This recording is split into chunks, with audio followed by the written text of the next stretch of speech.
Hey everyone. So we're going to be doing some Champions live stream today. A little bit more focused, but we have a lot of very interesting guests. I'll start with King. If you want to follow his YouTube channel, he's got a lot of really good information there. It's youtube.com/KIENG King. We got Kakuna from PVPoke.com, and his Twitter handle is at PVPoke. Obviously, you guys know him from all the very valuable simulations. We're eternally grateful to him for all these meta discussions. Wouldn't happen without him. And then we have Caleb, I believe, our only champions invitee today, joining us on the stream. He's got a YouTube channel.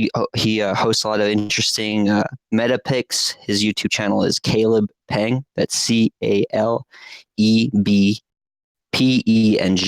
at youtube.com. And then in the background, we have B Gold, T Wastel, Quartzy, and Polymers Up. They'll be helping us today, joining in on the discussion. Yours truly, Squawk or AJ, you can call me Hey You, and we'll just dive into it. The Champions meta, it's a very interesting format. Nothing except legendaries are straight up banned. However, there are 10 picks that are restricted to 2. So we got our Azumarill as our basically Azumarill category. The grass types, just Tropius, Venusaur, and Meganium. And then we have the fighting category of Medicham and Lucario. I'd say flying category of Skarmory and Altaria. Anti-flying type of Bastiodon and Probopass. So people with the special invite based on their performance throughout the whole season get to compete in Dortmund, Chicago, or Santiago de Chile to practice against the best of the best. So we'll be loosely following Kakuna's infographic from PVPoke. I already had the chance to roast him in private, so today we'll be able to do it in public. I'm prepared. Yeah, so it'll be a lot of fun. You can find that on pvpoke.com, and then you go to the drop down menu, and it's the first article available. So, just to make sure nobody else is in the cool kids club, it's just Caleb today. They got an invite. I'll take that silence as a yes. So, Caleb, you're our expert today. Anything you say goes. You'll be our tiebreaker in any discussions when we get in these heated fights and arguments. Okay. That sounds good. Awesome. So, we'll just jump right into it. I'd say a Zoomerl category, right? So I'm loosely following the infographic that Kakuna made. I think Azumarill is going to be a really, really popular pick, right? He's got unique coverage. He's been a staple in freestyle. No perfect substitutes, and I'd say most winning teams in freestyle have always had Azumarill. It's always been central in every meta it's been eligible for. I'll start with you, Kakuna. I'd like to discuss Hypno and Blastoise. You said they work sort of as a similar coverage that Azumarill goes with. So what are some complementary pairs that work with Hypno and Blastoise, and why did you choose those two? Yeah, you bet. So you and I were talking a little bit about how Azumarill just covers so many things, and finding even just one thing that's going to replace it is going to be really tough. But I think these two, and even both of them together, kind of form an Azumarill as a whole in some ways. What you want Azumarill to do, or an Azumarill replacement to do, is, I think a big one is waiting in its tracks. Because, Medicham is going to be rolling, gaining momentum. It can double shield almost anything and win. And then also you've got some really important water type. You could go with Ice Beam for coverage against flying types. You can go with Hydro Pump for coverage against like the Bastiodons and Probopasses of the world. And fills that role a little better. Hypno does have Focus Blast, so it, like Hydro Pump Azumarill, it's got that super effective nuke against all the tanks. So that was kind of my thinking behind those two. I'll start with Blastoise as far as pairings go. So Blastoise is going to be weak to grass and electric. It's also going to lose to other bulky waters. It doesn't have anything that can hit neutral against them like Azumarill can with Play Rough. So I think if you want something to pair with it, you're going to probably want Sound the Grass types, but doesn't lose to electric. Is where I think Altaria could fit really well. And or even Beedrill. We'll get to Beedrill later, I'm sure. Yeah, But, we will. Your evolution. Indeed, I haven't quite gotten there yet, but maybe next level. Anyway, so I think a Blastoise Altaria pairing would be really good, really solid, and then you'd probably want to round that out with like Armory wouldn't be fun against those two, so maybe a Probopass or and would also probably be good for rounding out your tank coverage a little better. And then Hypno. So Hypno loses really hard to the dark types. Those are going to be Umbreon, Sableye especially. So I think a really good partner for Hypno, Howl. Because Noctowl is going to be immune to ghost attacks and can hit back with pretty strong neutral damage. So those two as a pair really appeal to me. How does Noctowl do against Umbreon, though? That is a great question. Let's check. Noctowl. Umbreon, my hunch is that Umbreon probably a straight up neutral damage fight. Yeah, Noctowl has been close, but yeah. And if as a third for that,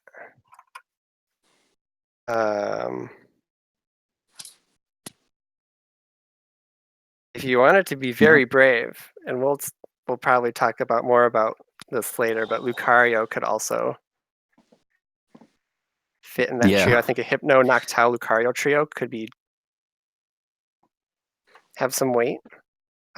What moves on Hypno are you thinking? Classic Legacy Shadow Ball with Focus Blast, or the other Legacy? Classic Legacy Shadow Ball. You might be able to make Psyshock work, but I think Shadow Ball is really valuable for Hypno. So I know Polymers, you were running Psyshock in scrims, right? So you found that a little bit interesting. Could you shed some light on why Psyshock over Shadow Ball? So first of all, full disclosure, I don't have Shadow Ball, so that's part of the reason why I was running Psyshock. But I do think Psyshock offers some unique advantages in this meta because you do have fewer psychics around with a couple of the legendary / mythical psychics not being eligible, and then also things like Vigoroth or Lanoon or Noctowl even they're going to resist that Shadow Ball, which is Hypno's sort of faster charge move, and so Hypno could actually benefit potentially a little bit more in this meta, I think, from having that Psyshock. You're a little bit in a bad situation against other psychics. If you come up against, like, say, a Bronzong, or if you're up against a steel type that has offsetting coverage like Skarmory, you kind of have to get to that Focus Blast. It's still, I think both are definitely good options. Interesting. And Psyshock does make it easier to shield bait with that Focus Blast nuke. Right. Yep. Even though Shadow Ball is a really great move, Psyshock with stab does slightly more than Shadow Ball, and when they're both neutral. Yeah. There's so many normal types right now in this meta because they happen to be, round round 2, round 3 draft tier picks that you normally wouldn't choose in like an unrestricted meta. And because there's so many normal types, you just really don't want to be using Shadow Ball against them. So I could see the argument for Psyshock for sure. Yeah, that's definitely a Kieng, good point. so we're talking about like Azu alternatives, Azu in general. Like, there's so many people have used it in teams.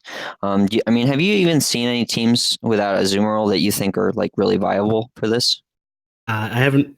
Everyone that I've scrimmed against that have helped practice for their season 1 championships have all used Azumarill.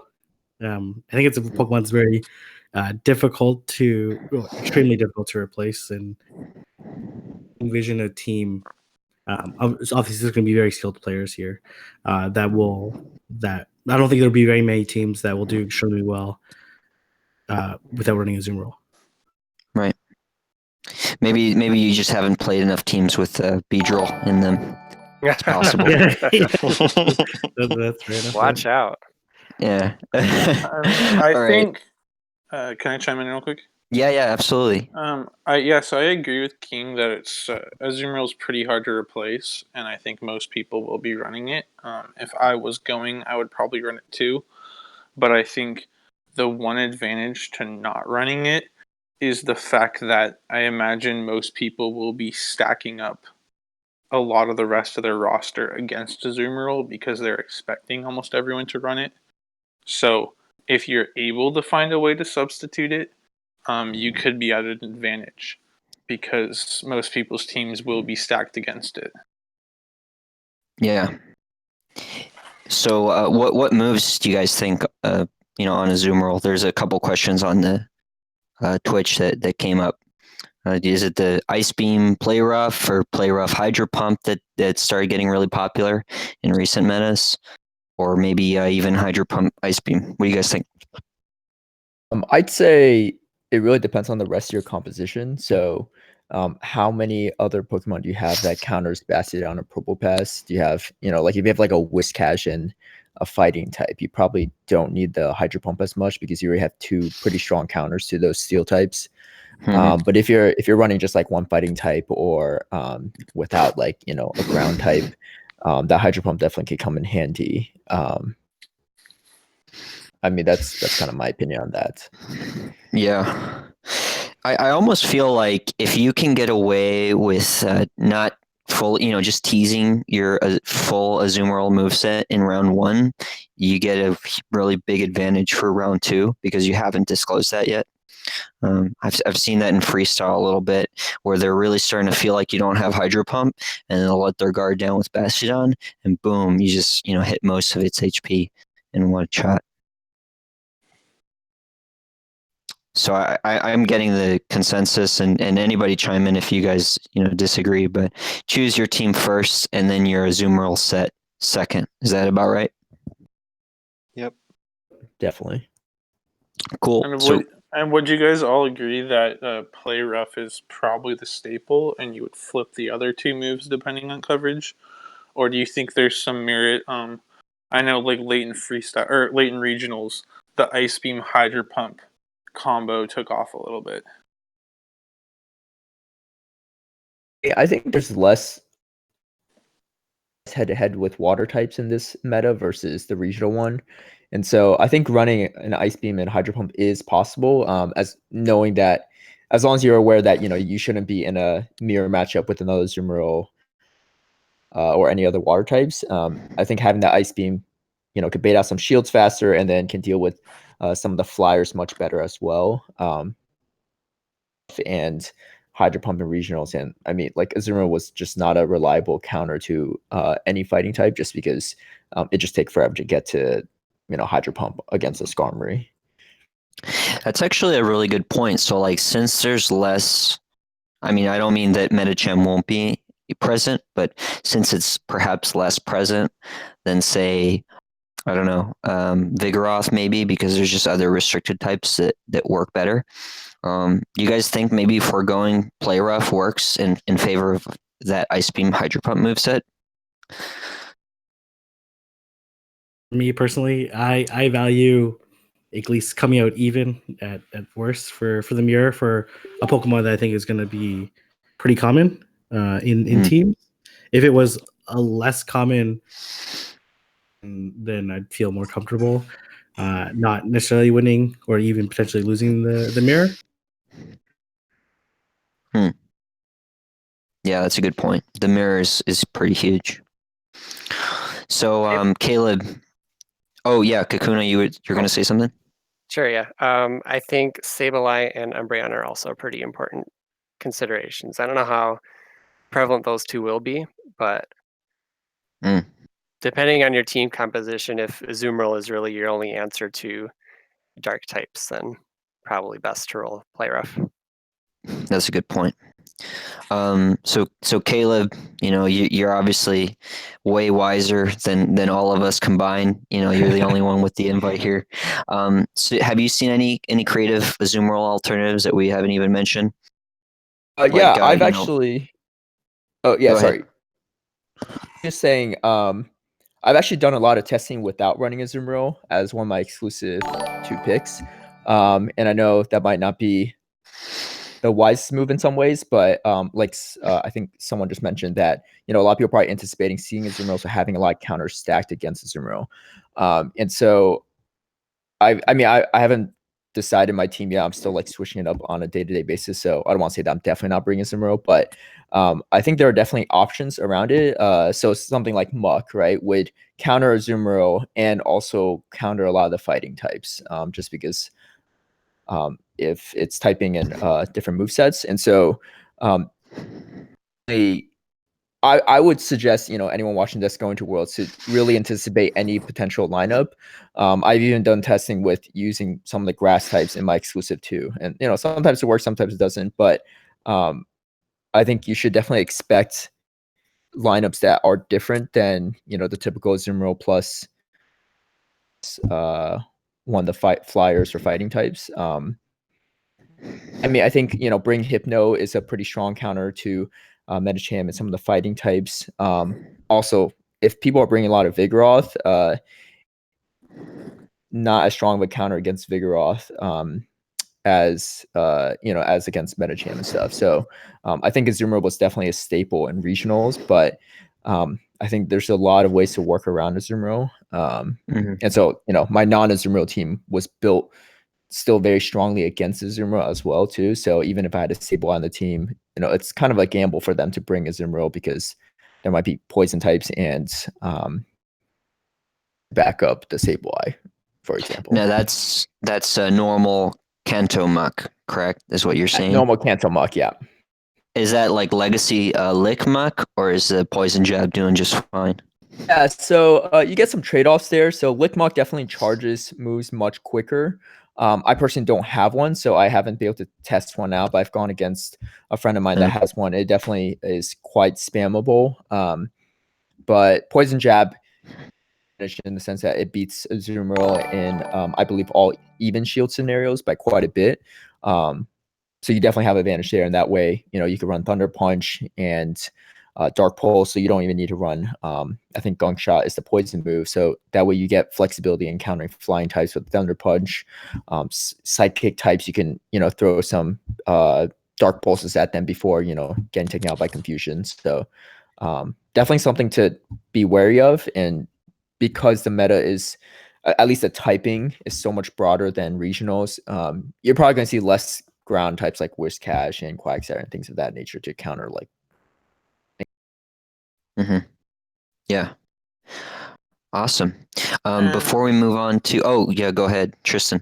So Choose Master was commenting via the Discord chat, and it was mentioning Frostlass as an interesting pick to cover part of Azumarill. because it's got that ghost typing for your like anti-fighting role. It's a hard counter to Altaria, just like Azu, and it deals with the non-Skarmory flyers pretty well, and doesn't even have the worst Skarmory matchup either. For sure. So I don't know if Caleb, Kieng, and Kakuna had any thoughts on Frostlass. Oh, yeah, I like Frostlass a lot as a potential.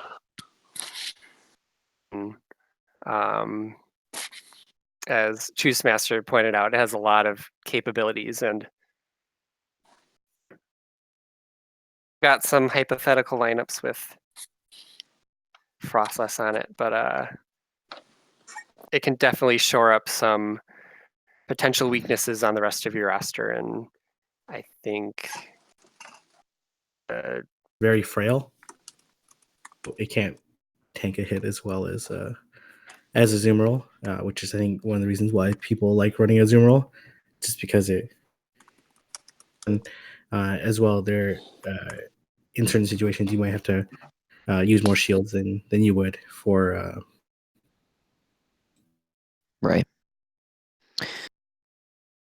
Before we move on to the next category, which will be grass, I just want to give a shout out to JR Honda 121, our newest subscriber on Twitch. Thank you so much.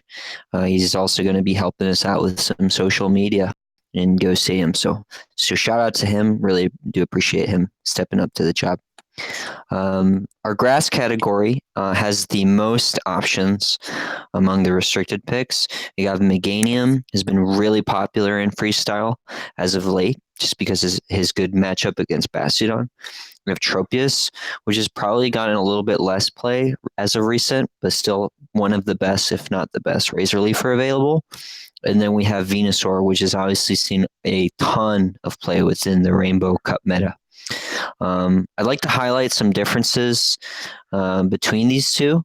I think that the biggest thing is Meganium as a pure grass type doesn't share the weakness to, I guess the neutral damage like Earthquake to Venusaur. It's not quite as glassy as Venusaur. And then it has, of course, that really good matchup against Bastiodon. Tropius, being that flying type, is a little bit better against, say, Metacham, for example. And then that Razor Leaf just hits so hard. So that Leaf Blade and Razor Leaf combination is just really, really good. And then, of course, Venusaur is able to beat most, if not all, other grass types that are available, including those two. So that's pretty huge for it. So Caleb, I'll start with you. Of the unrestricted grass picks, what would be your favorite so far? Meganium type pick, something like without the poison subtyping, can potentially help just as a Razor Leaf user and not being weak to the psychic types. Sceptile yet, just because I don't know, like it's kind of like Victory Bell. It's pretty glassy, and I would probably lean more towards Victory Bell if you're going down a less tanky grass type. Yeah, that uncertainty with Acid Spray really makes people hesitant to shield things, even though Victory Bell's Leaf Blade hits pretty damn hard. Definitely. Kieng, as we both know, as we all know, that there's just so many grass choices that are viable. Anybody who's done a draft here knows that, even by round 5 of a draft pick, you're going to have grass types available, whether it's a Razor Leaf, I don't know, Gloom or Blossom or whatever. The point being is that you have so many decent grass picks, even almost a clone of Venusaur with Ivysaur. Do you see any argument to running one of those restricted grass types given that diversity? Yeah, well, I think Meganium and Venusaur are arguably have closer substitutes compared to a Pokemon like Tropius. And with Tropius in the regional cup meta as well, where people are running air slash variants against it, air slash variant on Tropius, which gives you like a slightly different coverage, and that actually allows you to majority of the grass matchup. So I think that's something a little bit different. If you did want to make the argument running for picking one of these grass types, obviously Meganium and Venusaur are great as well, but I think Tropius at least gives you kind of like an off meta move, which still has stab, which is still gonna generate energy really quickly, and as well give you a better coverage against Medicham and some other matchups as well. Sure. I guess you forfeit that really, really great matchup against stuff like Whiscash, but I've been on the other side of an air slash Tropius. It's a little bit annoying. You can work around it, but if you're not paying attention, it can definitely swing the match against you. Kakuna. So, your infographic mentions Sceptile and Grotle as substitutes to Meganium. What's your rationale with those? Why'd you pick those specifically? Sure. Sceptile is probably easier to explain. So Meganium has a really great matchup against Bastiodon. Finding that most grass types come close, but Sceptile with Earthquake also comes pretty close as well. And the definite trade-offs there. Sceptile is much more glassy, and it still does all the same things you'd want a grass type to do, but beating Bastiodon and beating it, one of the things I was looking out for replacements here. So what are you thinking on Sceptile? Like a Fury Cutter and Earthquake and Leaf Blade, something like that? Exactly. I was looking at Sceptile early on, and there's a lot of different moves you could go with, because it's got Frenzy Plant, it's got Aerial Ace, but Sceptile is a little too squishy to take advantage of those moves. It really needs to be fast, and in order to really escape a fight. So Leaf Blade and Earthquake made sense as all right, you've got a super fast grass attack, and then it can and really hit Bastiodon and Probopass hard. And then go ahead. No. I was just going to ask you about Grotle. I think you're about to try to defend your position. As Caleb mentioned, Blossom is another good pure grass Razor Leaf Pokemon. There's a lot of options here that are all super close. I bunch of them on this infographic if I could, but Grotle was the one I chose specifically because it's a little more attack oriented. Hit this is getting like super nitty gritty, but it hits a Razor Leaf breakpoint against Probopass that makes that matchup a lot more clear for it. And yeah, but either Grotle or Blossom or even Bayleaf there, that would all pretty much function pretty similarly. Now, Bayleaf's interesting in that it has ancient power. I don't think any other grass type that's using Razor Leaf is sporting ancient power. I could be wrong, but that was something interesting for it. And I was looking at early on was Torterra, which it didn't really pan out in investigation, but that was where my head went to immediately after looking at Meganium and go like, oh, grass types with Earthquake. Let's look around. And unfortunately, Torterra's slow with Razor Leaf and Earthquake. It's really not going to get there anytime soon. Plus, the double ice weakness is a pretty big no-no.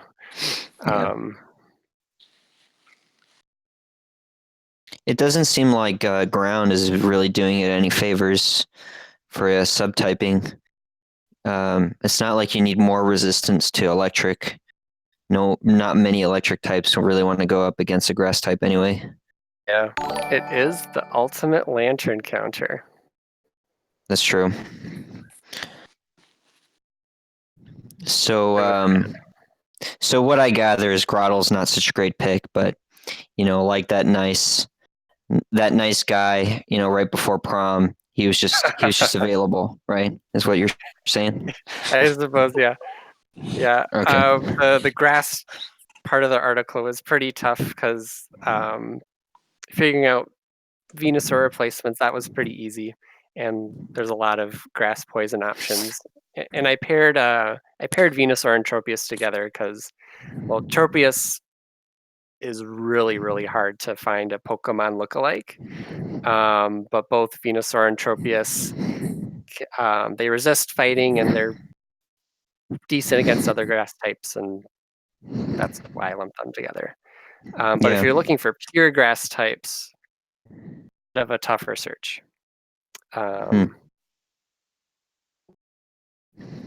Awesome. Well, unless there's any questions for grass category. Well, apparently, just fun fact, apparently Tangrowth has ancient power. Oh, interesting. Is it any good? I doubt it, but the moves, it has Infestation, Vine Whip for fast moves, and it has Ancient Power, Sludge Bomb, and Solar Beam for charge moves. That's too bad. Yeah, if it had a faster grass move, then probably be in the running, but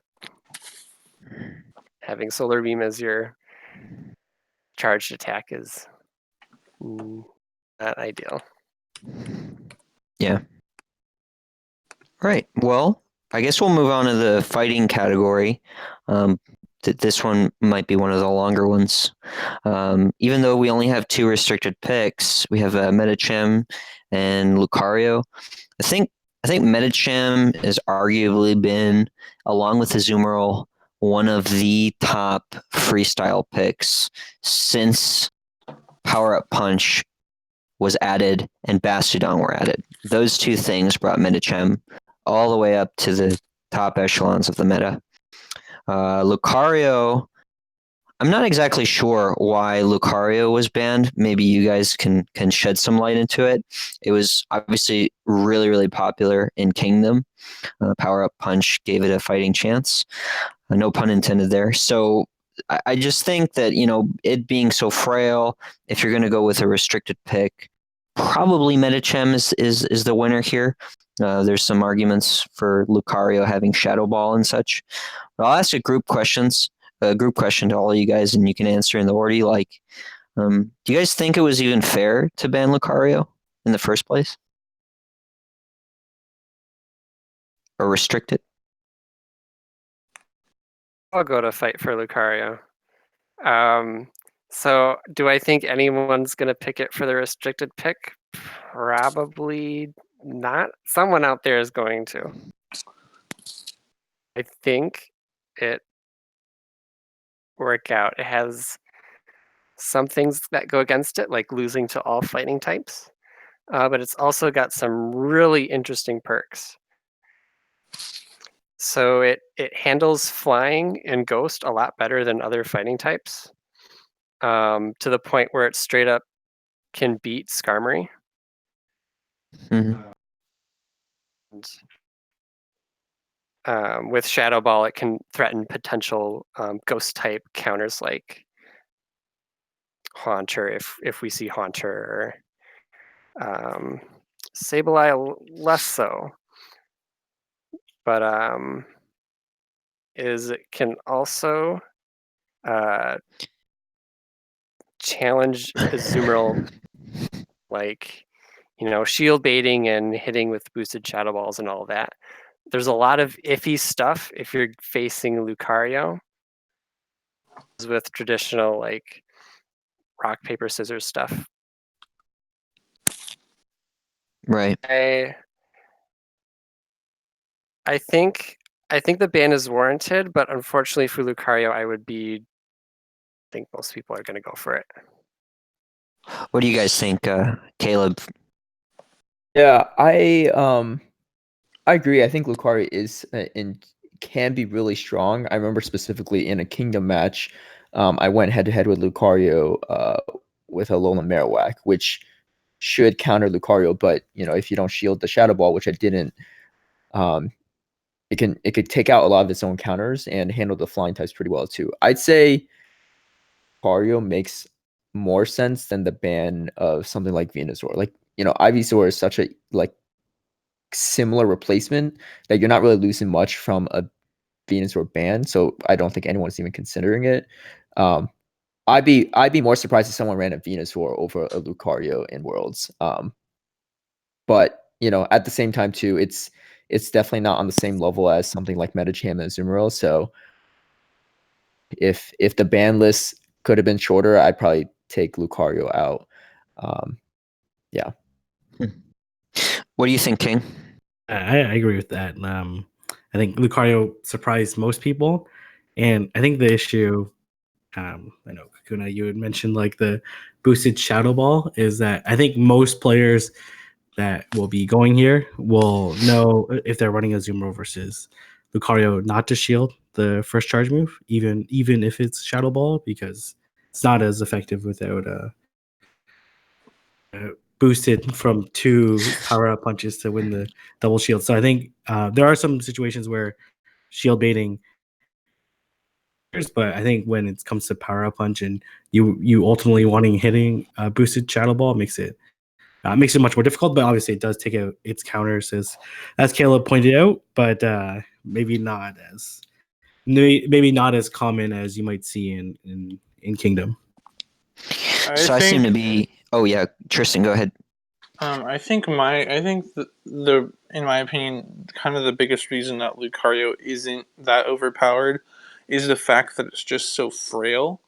So even though like boosted Shadow Ball is like pretty deadly, it's hard for Lucario to get too many like power up punch like shield baits and land multiple Shadow Balls, just because it's so frail that a lot of times you're only getting off like 2 charge moves before it dies.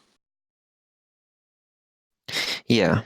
And then one question I wanted to pose was, if Lucario wasn't banned or wasn't on the restricted list, do you guys think it would be in every team? Or do you think it would just be like an option that, some people would use but some people wouldn't? I think it would just be an option. I don't think every team would run Lucario, because I don't even think necessarily that it's the second best in the meta. That's awesome. I was going to ask that same question. So, yeah, I think that's the best argument against restricting it, because I just don't think it would be in every team or even in most teams. It would be, certainly will be in some teams, and it would be in more teams if it weren't restricted. But I just see so many other fighting types that are viable for it to be restricted. Do you guys have any other thoughts? And the fact that it loses to other fighting types is another downside. Right. I would say that if it wasn't restricted, we probably see less psychic Pokemon used in the meta, just because you can't just safely bring a psychic type to counter the other fighting types with Lucario in the mix. I think would change. Or even Skarmory, right? I mean, it doesn't particularly have a bad matchup against Skarmory. All right. So I do have a couple rapid fire type questions. And they're all related to the fighting types. So you have to summarize in a short sentence the strength and weaknesses of the following fighting types. And I'm just going to go at random here. You guys each get 1 or 2, I think. Kieng, Machamp. I think if you have Rock Slide and then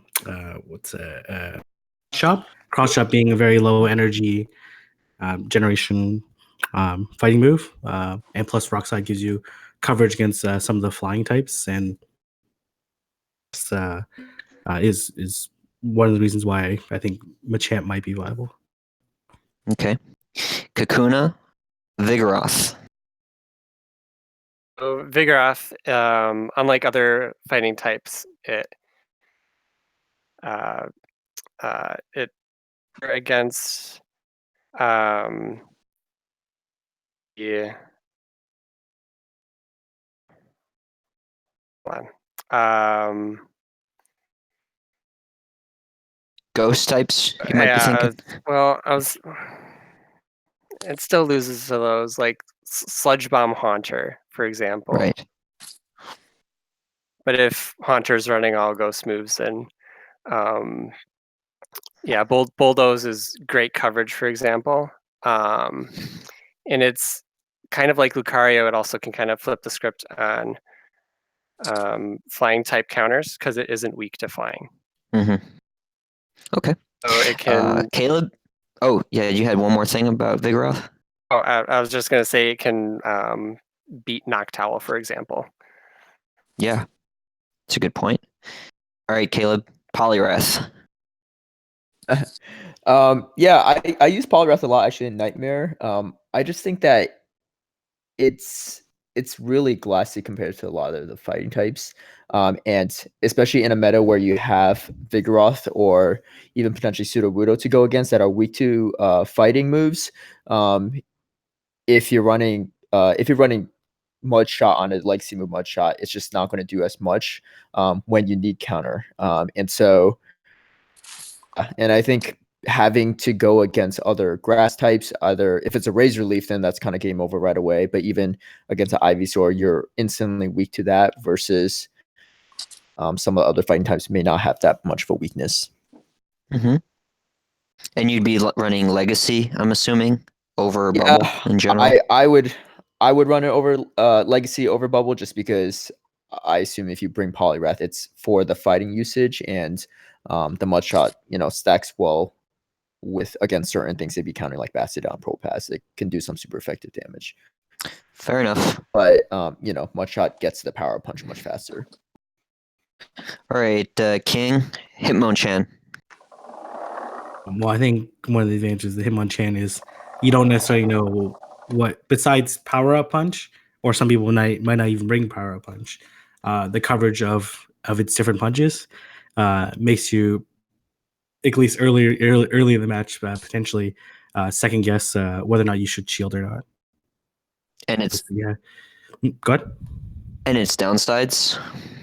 I think it is. A lot of these fighting Pokemon, to be fair, are pretty glassy. But I think its glassiness doesn't help it. And then as well, unlike if you're looking as a Medicham replacement, that without that psychic typing, or even when we look at Toxicroak, without its resistance to fighting, doesn't necessarily make being able to roll power up punches as well. Mm-hmm. Kakuna, we got Toxicroak. All right, I love Toxicroak. Toxicroak is a anti-meta option here. You could go either counter or poison jab, depending on what you want to do. It beats other fighting types. Ground attacks in Mud Bomb too. There's a very obvious downside to Toxicroak is that it just gets deleted by Confusion. And it's also pretty squishy, so it's not gonna really hold its own in neutral damage fights. Mm-hmm. And the one other nice thing about Toxicroak is it has that Sludge Bomb, and possibly even that Poison Jab, which gives it a way better Azumarill matchup than any other fighting type. Yeah, that's a good point. It can straight up beat Azumarill with Poison Jab, though, right? That's about. Mm-hmm. I think that's right. All right, Caleb, you have Sudowoodo. Yeah, I actually had some random person ask me about this today. Sudowoodo is definitely interesting because it can carry, I believe, Earthquake and Rock Slide. So You have some answers to potential flyers you go against. You might struggle a little bit more against Skarmory, but the other flyers being weak to rock can definitely be pretty different, pretty unique compared to some of the other fighting types that people will be running. Having Earthquake can also counter a lot of the steel types. But being weak to, I think, 5 different typings, which is like steel, grass, water, fighting. I think I'm forgetting one. Oh, ground. Like it's water and fighting as well. yeah, water and fighting as well. Like it's just it's hard to use, is my guess. I haven't tested one out, but I get why it's under Lucario and like the substitutes, because it can give flying types a run for the money too. But yeah, definitely an interesting pick. I wouldn't be shocked if I see someone with it, but I don't think it'll be a popular pick. Yeah, the big thing Kakuna highlighted in his article is the fact that it does have that rock slide, like you mentioned, Caleb, and it also resists flying because of its a rock type. Right. Interesting. Are there any others that I might have missed? You guys think that, like, maybe Tyrogue, Kakuna? I should be looking at Tyrogue more. Probably not.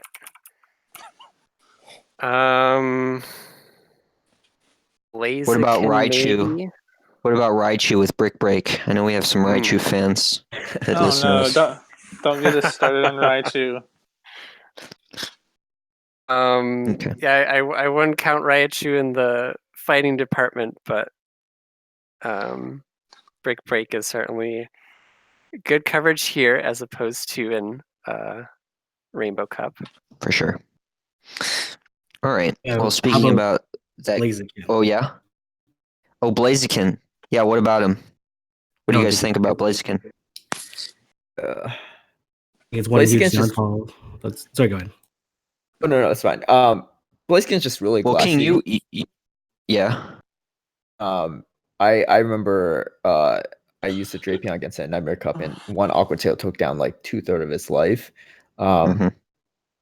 It could definitely hit hard, but you either got expensive shields or just go in there and just like, expecting it to get taken out. It's interesting though, because it does carry moves that can counter Skarmory with those fire type moves. So types. Yeah. You got to watch out for Stone Edge too. It's going to be pretty prevalent. It might be an interesting pick if someone does choose to run it. So if you Sure. were gonna run Blaziken, would you be running the double fire charge moves on it? In this particular, I would have to think about it. Either run Blaze Kick Blast Burn or Blaze Kick Brave Bird. Focus Blast. I can't think of a situation where. Yeah, I don't think you want Focus Blast, but yeah, definitely I see Blaze Kick for that shield bait potential. And Brave Bird, if you end up getting trapped against Altaria, at least you're doing some neutral damage. That's true, but if you have Blast Burn, it makes Skarmory have to think more about shielding or not. I think Blast Burn is hard to pass up, just for how much sheer damage it does. So, given all these different fighting types and they all have like unique coverage, is it fair to say that we're gonna finally see a meta where Medicham is eligible, but not so prevalent? Oh yeah, definitely. I'd say because of how strong Medicham was in just regionals meta, I personally didn't even use Meta. I think I would use Wishcash more than Medicham just because so many people are anticipating countering against Medicham, and now that you don't even have so many other picks and you have to use a restricted pick to even pick Medicham, I think we'll see even less usage of Medicham and more usage of the other types. Yeah. Well, the flying category would be next, unless anybody, Tristan, any questions from Discord? Let me double check that. But I guess one other question I just want to pose is, I mean, we kind of covered all the options and what's unique about them, but like, do you guys have like one or two that you guys prefer from this fighting field? Personally, We'll start with Caleb. Oh, Yeah. we'll I start with think. King. King, go I ahead. think. Yeah, go ahead. Oh yeah, sorry. I'll be super quick. So, anyways, I prefer using Vigoroth, and I think that's something I've been using scrimmaging against people that are preparing for the season 1 championships. And I think maybe by the time GoFest and Santiago comes around, people will be more prepared. But I find that a lot of people that I use Vigoroth and the matchups quite as well, and how hard body slam hits Azumarill. I think they're not quite as prepared with that. So if I was competing in Chicago, I would personally Vigoroth. Well, with it, between Medicham and Vigoroth, those are really strong. And then Medicham also beating the other fighting types too is a huge bonus as well. Can I just point out that Caleb just took the meta is meta for a reason and substituted in Metacham? That was awesome.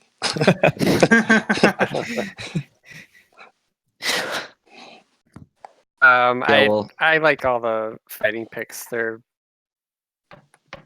all looking pretty good, I think. Hitmonchan or Toxicroak would be my.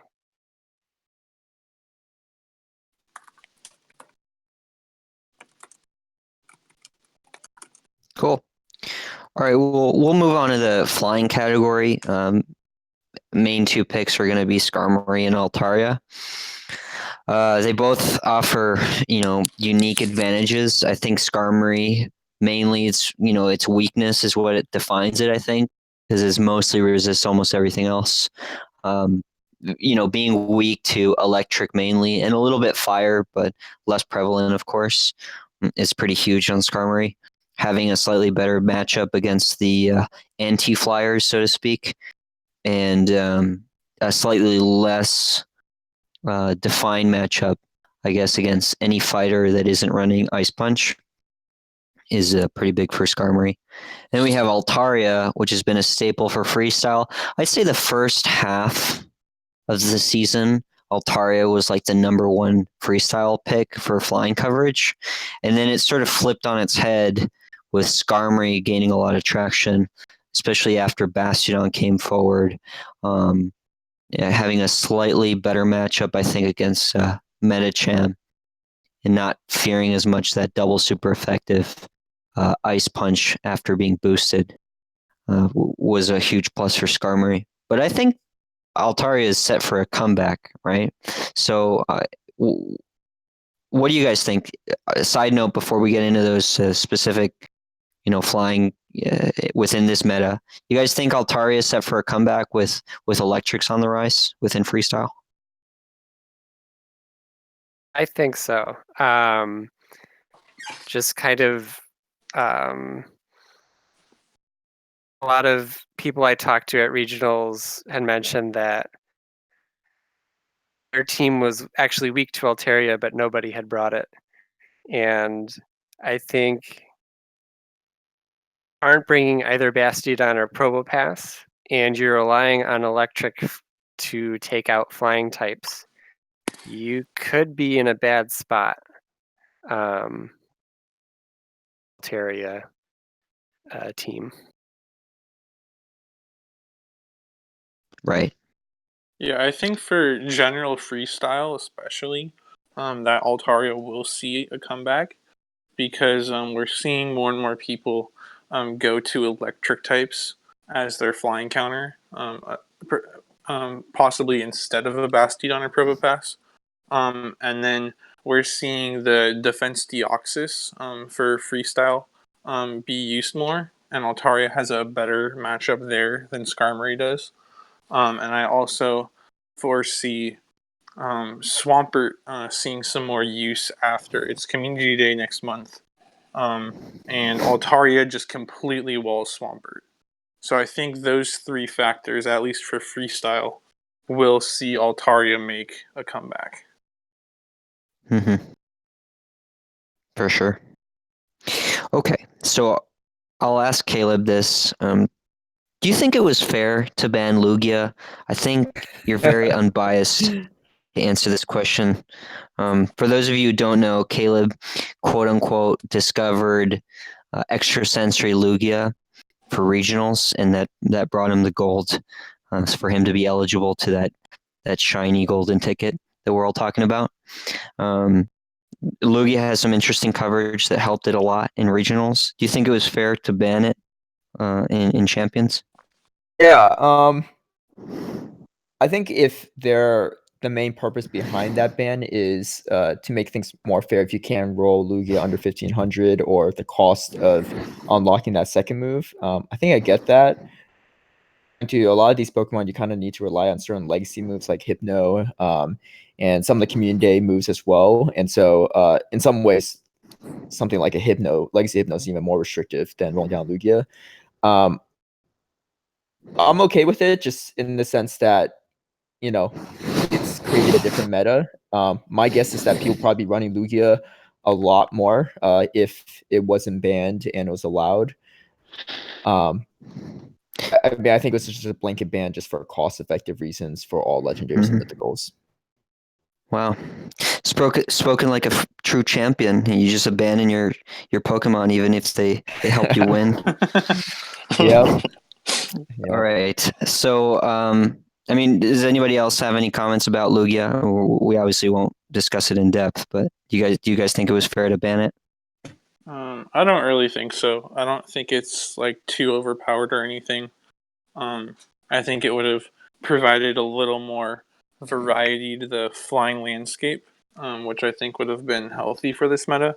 And I mean, Caleb is right about the cost factor, but Gotts was saying this the other day that at the end of the day, like, this is Worlds, this is the top tier of competition, and so cost really shouldn't be a concern at this point because this is kind of the best of the best. So I feel like everything should be in play within reason.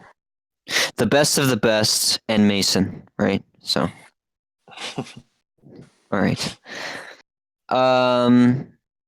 We do have a major player within the alternatives to the flying category.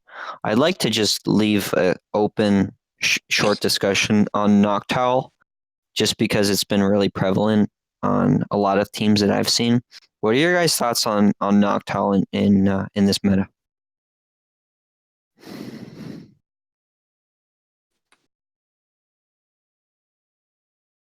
Whoever wants to jump at it, go for it.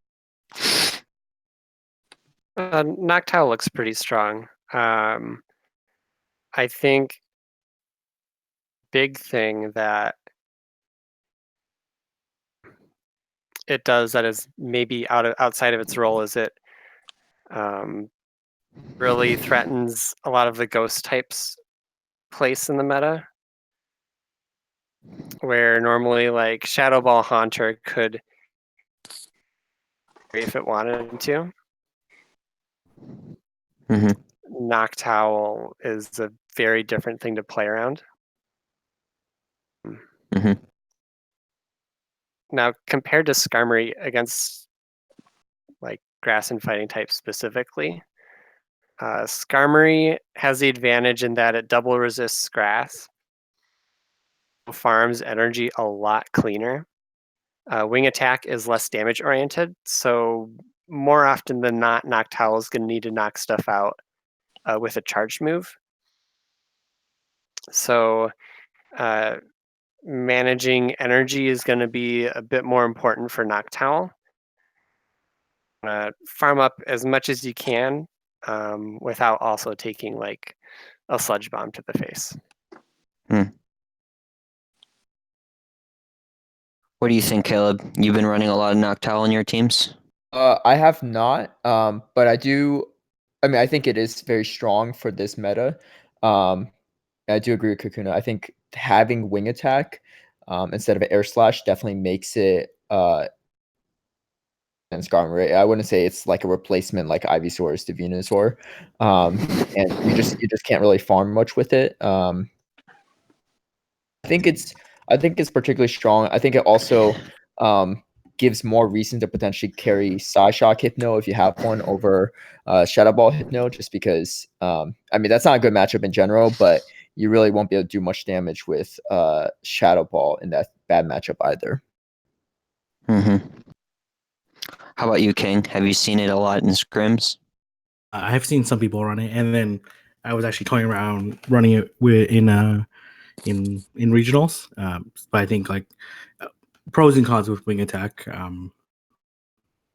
To sky attack quicker, it may throw off people's timings a little bit more. If especially if they viewing it as a scrumming counter. Everyone at season 1 championship should know the counts, but and then as well, it's other potential move. A mystery. I don't think there's necessarily a settled meta on what its potential second charge move could be, so that might throw some people off. So what do you think that second charge move should be? What are your thoughts there? So when I was using in season 1 regionals, I was using I'm not really sure I fully thought this out. I think it's Night Slash. Nightshade. Nightshade. I'm not really particularly sure if that was the best move. But maybe because psychic does cost so much energy, which is probably the reason why I didn't use psychic. Yeah, King, you mentioned counts. For those of you listening and don't know what he's talking about, this is you counting the opponent's fast moves and knowing exactly how much charge he has. You're pretty good at this, memorizing a lot of numbers. I know a lot of people definitely struggle to memorize anything past, the top meta, let alone stuff like Noctowl. That is an impressive skill, being able to memorize those and keep track of that systematically. But not everyone is able to do that, and so I don't know. I think a lot of people are just sort of getting a feel for it, rather than straight up counting. Have you experienced different?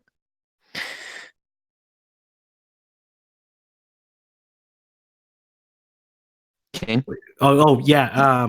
I think people have different strategies on counts. Like I think sometimes they do it obviously just counting, or like sometimes people keep track of. I've seen some interesting strategies like people wearing headphones to tournaments and like audio, like hearing it is another strategy. And I think a lot of people will do it relative to their charge moves.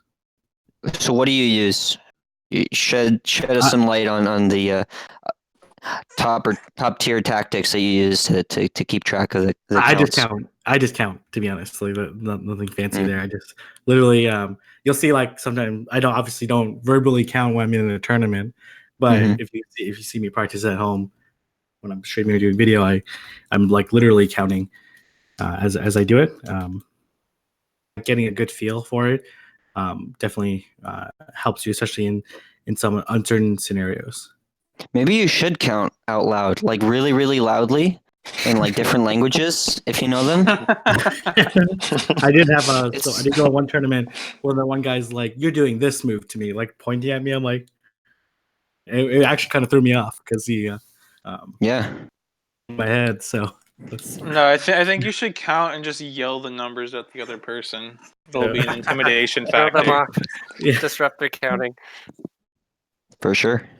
Stop tapping for a moment, so they throw off their counts. They're like waiting. All right. So, Kakuna, you're in the hot spot or in the hot seat rather. Yeah, because I have a bone to pick with you because you said that Beedrill, Dragonite, and to some extent Charizard could be used in lieu of Skarmory and Altaria. So I won't bother our other guests with this question. No need to. Why do you argue for Beedrill? Well, I think we all know why Beedrill, but Dragonite, for example. It may be biased Why those three? Beedrill's case. So Dragonite is probably the most iffy pick of the three. Typing as Altaria, Dragons. And types is just a bonus. And Dragonite still gets the job done there. Double resists grass, and Dragon Breath hits really hard back. But it's pretty tricky one to work with. Also, Charizard. Hurricane just isn't really that great of a move, I don't think either.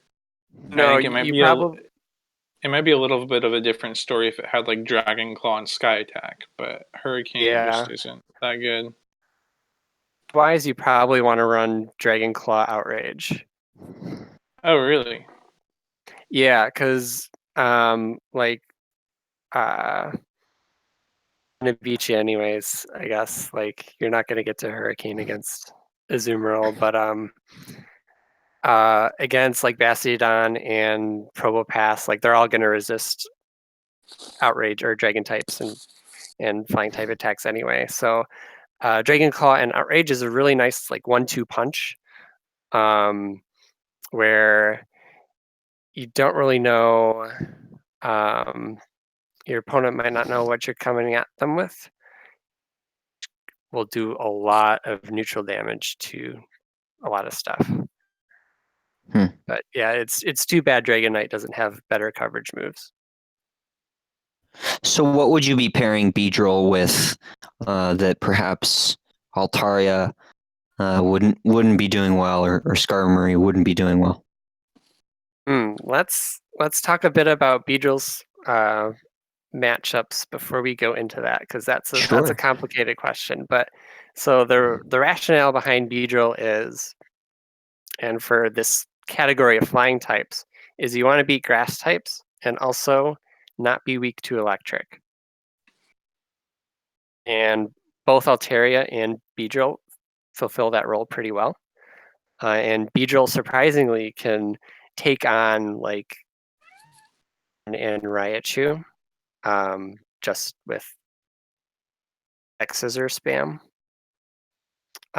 So it's got generally positive matchups against electrics. Magneton is a very different story. Mm-hmm. It is. So, it definitely is. So the challenge behind Beedrill is a very difficult Pokemon to build a team around.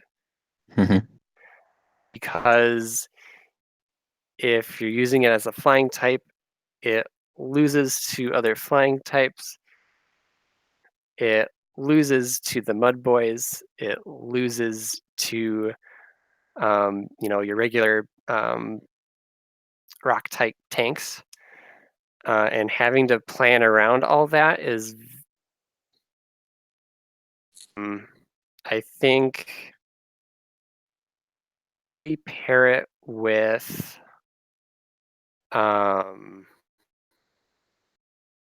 think maybe Steelix might be good because it beats other tanks, and it has its flying matchups are close, but it can still take those on. So Steelix might be an okay partner for Beedrill.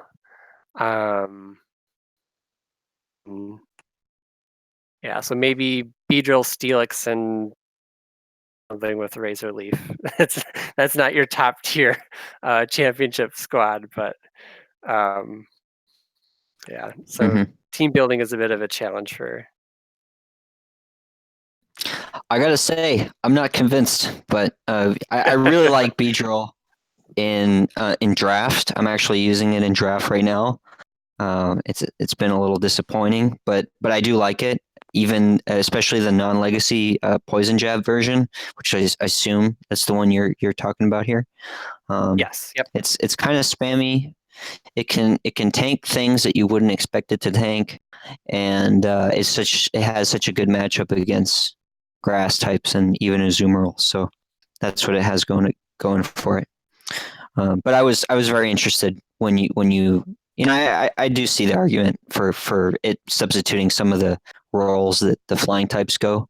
But even stuff like Noctowl doesn't really fully replace Skarmory, and there's a reason why Skarmory has been such a popular pick. So this is all in good in good fun that I like to make fun of you, and I already did it You're in good. private, so I have to do it in public. So, one more question for you.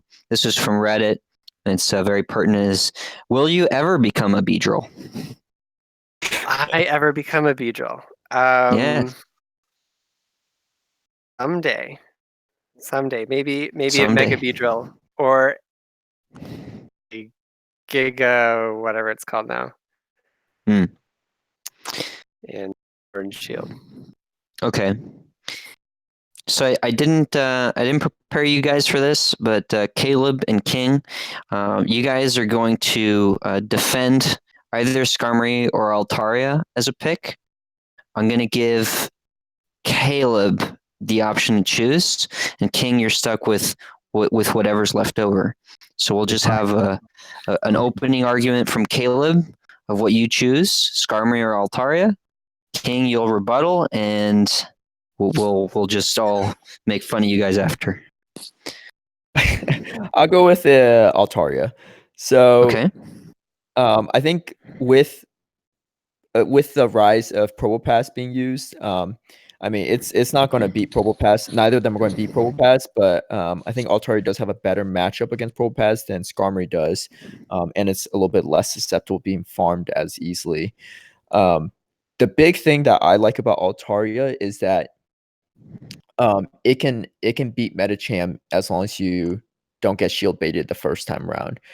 So you could take an Ice Punch on Altaria and survive it and still do quite a bit of damage to Metacham and take it out.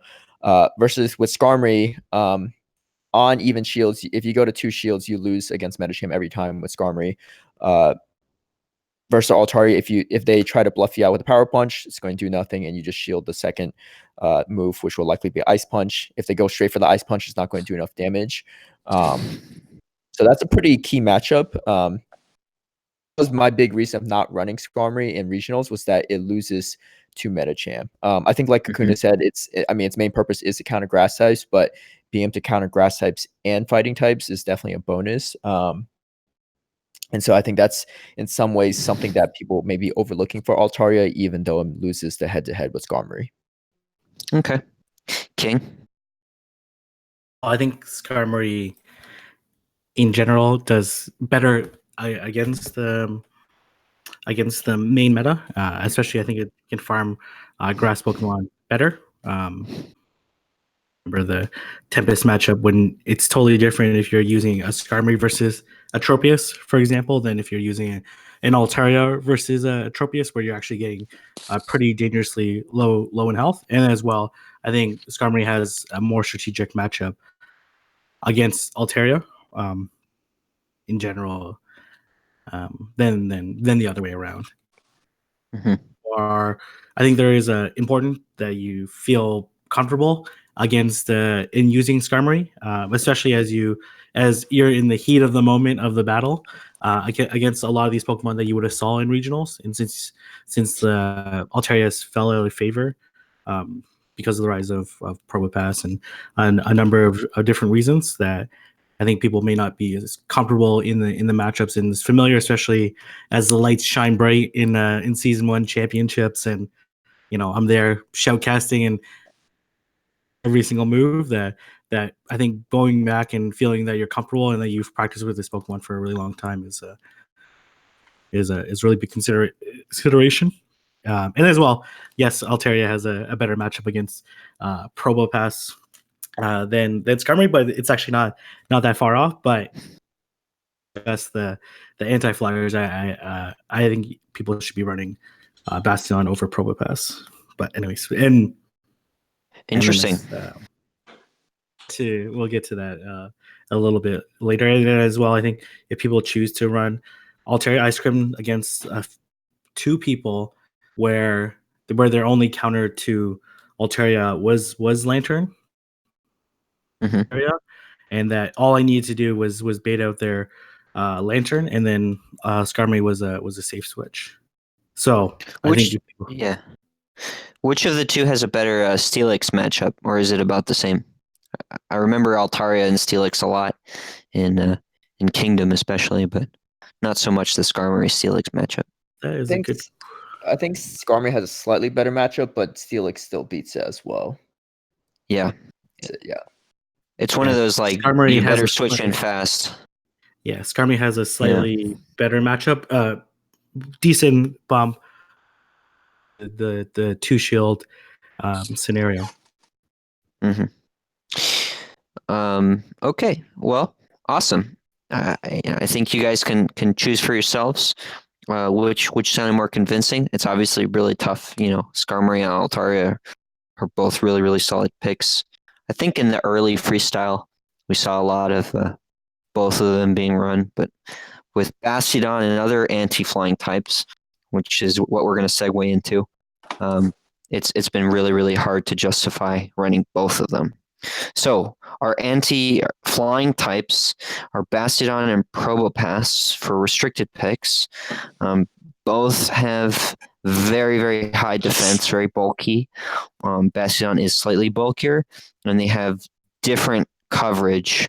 And the only difference, I suppose, is Probopass being, well, they're both the same typing, but Probopass having a viable steel type charge move in Magnet Bomb as opposed to Flash Cannon being even slower on Bastion. That's a pretty key difference. And then Probopass having a slightly faster, well, a much faster fast move in Spark, and then also still viable Rock Throw, I suppose. So, well, what I want to do before getting into those specifically is have a short discussion on Steelix. I've seen a lot of talk about Steelix on our Discord. King, what do you think about Steelix in this meta? Have there been any surprises specifically in your scrims? I think Celix is viable. Obviously, it can. Two anti flyers does have much closer matchups with the flyers, which I guess if you classify as an anti flyer is not as viable, especially against Skarmory. And if you end up in the close situation with two shields and Skarmory has even the slightest energy advantage, then it could win that matchup. And then as well, it doesn't have like Bastion and Probopass have great matchups either, but not as reliable. Has a losing matchups against the grass Pokemon, which I think is a concern, like a big category that it's missing out on. It does gain the beating the other two anti-flyers. I know T. Wastel was a huge Steelix fanboy all the way back to, I want to say, Boulder. You were running Steelix and trying to persuade me to run Steelix all for quite a while now. And I didn't jump the gun until Kingdom. Do you see a lot of Steelix in this meta? In a lot of teams foregoing the restricted types in favor for Steelix? Maybe. I mean, the nice thing about Steelix and the reason that I liked it is that it does beat like basically all the other anti-flyers. Whether that's the two restricted picks or some of the other options we'll get into later, which is mostly the electrics. But it does have that kind of softer matchup against the flyers where it's much closer. And then the big thing, because I was using Steelix for a while, I used it in Boulder, I used it in a couple of my early freestyles. But the big thing that I don't like about it is it has like pretty bad matchups against the water and grass types. Yeah.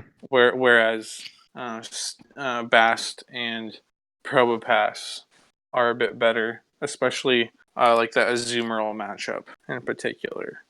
Like Steelix just gets crushed by Azumarill, even if it's like an Ice Beam player off Azumarill. It gets pretty crushed. Whereas, Probo and Bast do quite well against Azumarill without Hydro. So I think that's one of the biggest deterrents to Steelix. But with Bast and Probopass both on that restricted list, I do think it will see some play. Well, on those two restricted picks. I know Kieng was chomping at the bit to say Bastiodon is definitely better than Probopass. So make your case. Why is that? Why is that? I think it's similar to Altaria Skarmory matchup, except everyone can take the reverse. I do think Bastion has better play against the entire pool, and that includes like off meta picks that people might run. And I find like generally in a lot of situations that because of SmackDown and because of its increased bulkiness over Probopass, that it can handle those off meta picks better than Probopass. Probopass does, if you run through the restricted meta, does do better. But I think if you're more worried about like potential coverage and other picks that people might run, I think Bastion is a more consistent pick than Probopass. Mm-hmm.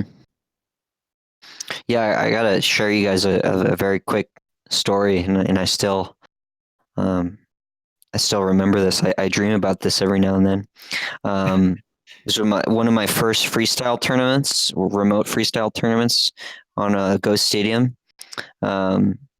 I thought everything was going really, really well. I only had Whiscash that could deal with Bastiodon. Only one person in our tournament had Bastiodon. It had just been released.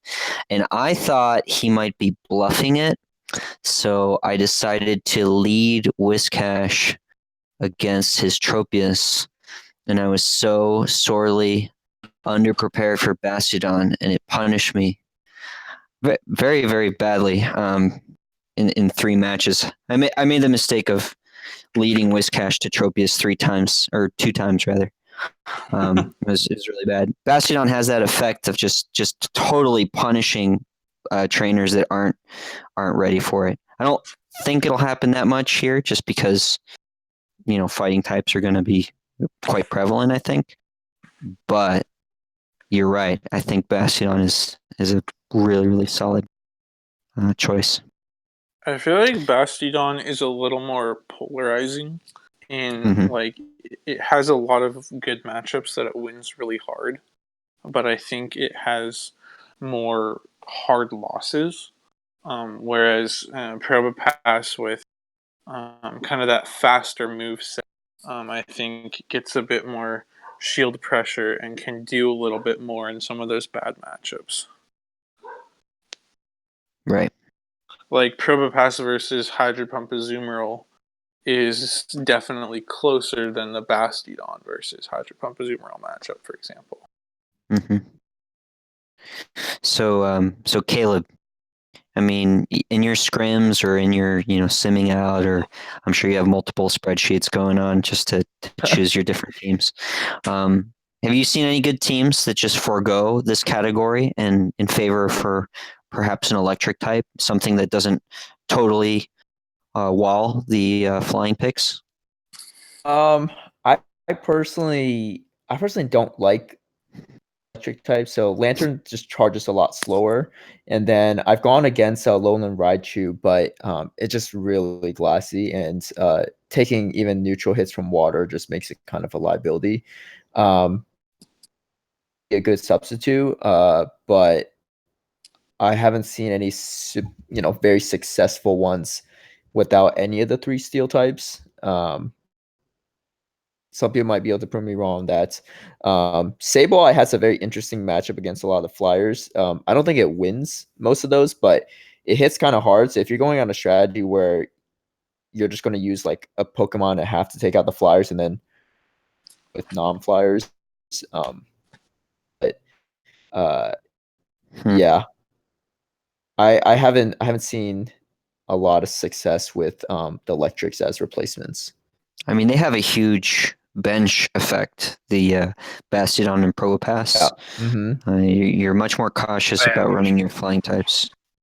Yeah, absolutely. Yeah, I mean, I think a lot of times in my practice matches, I don't even bring Bastiodon, but just having it on my team of 6 can make people wary about just leading with Skarmory or just bring Skarmory every time, or Altaria, things of that nature. Right. It's kind of like Cresselia.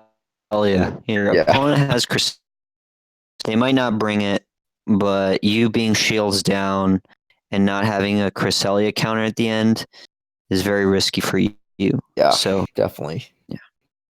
So speaking of legendaries and other things that aren't allowed, King, do you think it's even fair that Melmetal didn't get a play in Champions? Do you think it should have been banned as it was, or maybe it shouldn't have been? I think they really just banned it because they had made that rule. Mhm. Legendaries and no mythicals, without necessarily thinking about Mal Metal, and to be consistent on that rule. To be consistent on that rule, to build an exception might cause more questions than otherwise, and making it Mhm. simpler. But it's also the case that where people are making the argument that for that rule is that it's because it's so expensive and whatnot. But we see a lot of people run it, and they people have access to the candy relatively easy. Obviously, it's a lot of candy too, but people have access to it. So I don't think it's not necessarily in the same category as Alugia or other legendaries, Cresselia or Defense Deoxys, where the cost is necessarily as high to get access to the candy. Stardust cost is Mhm. still high and no trade, but I do think it's probably the easiest of the meta relevant legendaries, and reasonable argument to that it shouldn't have been banned. I mean, Okay. I could also argue that Bastiodon is more expensive in terms of both dust and candy than Melmetal is. Definitely. I don't think they were uh, necessarily thinking when that rule of like removing Malmetal. I think just because we hadn't seen, Yeah. besides Caleb's brilliant Lugia play, other legendaries like Cresselia and Defense Deoxys, that I think they were worried potentially of those costs coming through and people having a big advantage. Yeah, definitely. And also, if you Yeah. notice, the original announcement listed Melmetal under the restricted category. Yeah. For a while, you could pick it. Sort of. All right. Kakuna, we briefly talked about electric types, and we talked a little bit about Whiscash and other choices, like maybe even the coverage that Vigoroth has with Bulldoze. Do you think all of that will make electrics less viable, like Caleb was saying? Yeah, that's a great question. I think ultimately, I don't think prevalent ground coverage will make electric less viable, mostly because all the other anti-flying Pokemon are also weak to ground. It's kind of just a piece between all of them. And one advantage with electric is weak to fighting, like Bastiodon and Probopass are, which really doesn't mean a whole lot for, let's say, Lantern specifically. Lantern still gets Champ, for example. Kind of trade-offs there. Right. I mean, yeah, I think the electrics still generally lose to most of the fightings, but I mean, it is a closer matchup where they with like a energy or shield advantage, they have a much better chance of stealing a win. Where Probopass and Bastiodon are kind of screwed. Also, someone was asking if we covered Magneton. Yeah. Kakuna had it in his infographic. What do you think about Magneton, Kakuna? Why'd you pick it? Yeah. So.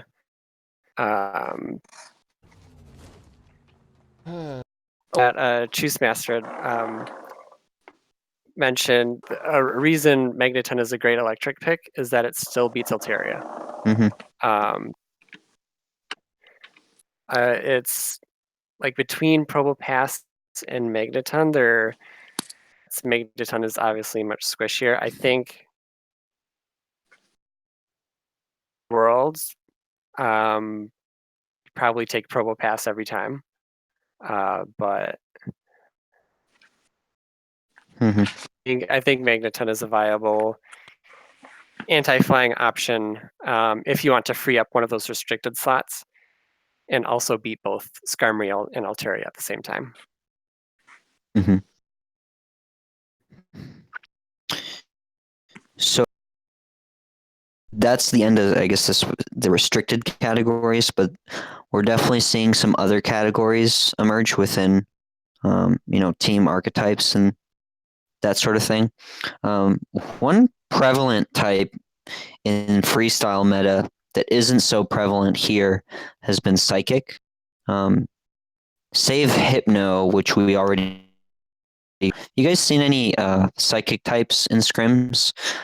This is a question from Reddit, especially with the lack of Ghost, increase of fighting in some sense, but decrease in fighting types in another because of Vigoroth. Do you think Psychic types are still going to be prevalent? I'll shoot this to Kate. Yeah, I've mostly seen Hypno potentially do some work as well. I just don't have one to test out, but seen any other ones particularly. Main thing is a lot of the other psychic types, like Moth, for example, is also weak to confusion, so it's kind of a liability to bring it.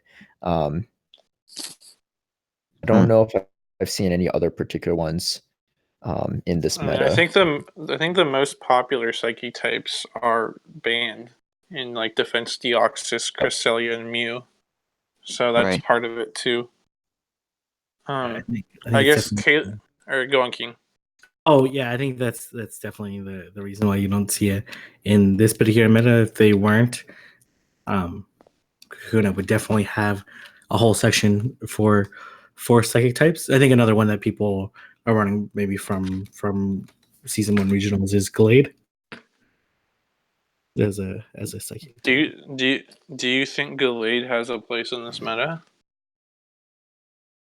Do you think it's going to be as prominent?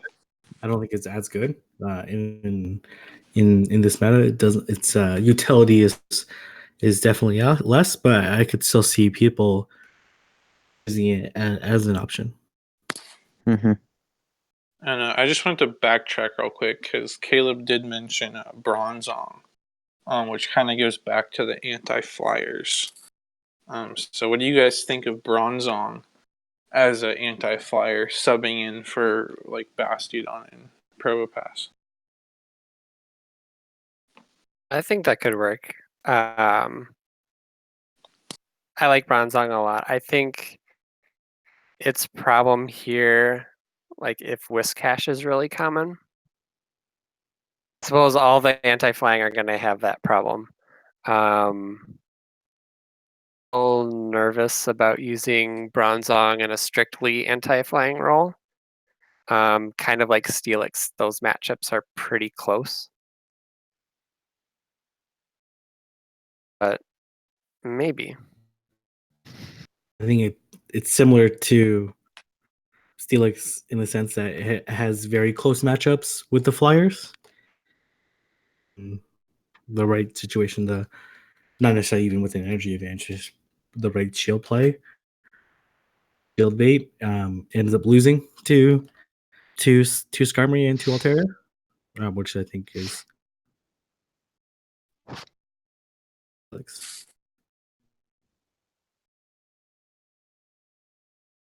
I think you cut Yeah. off there for a second. Are you talking to me? King? Yeah, Oh, you yeah. cut off there at the end.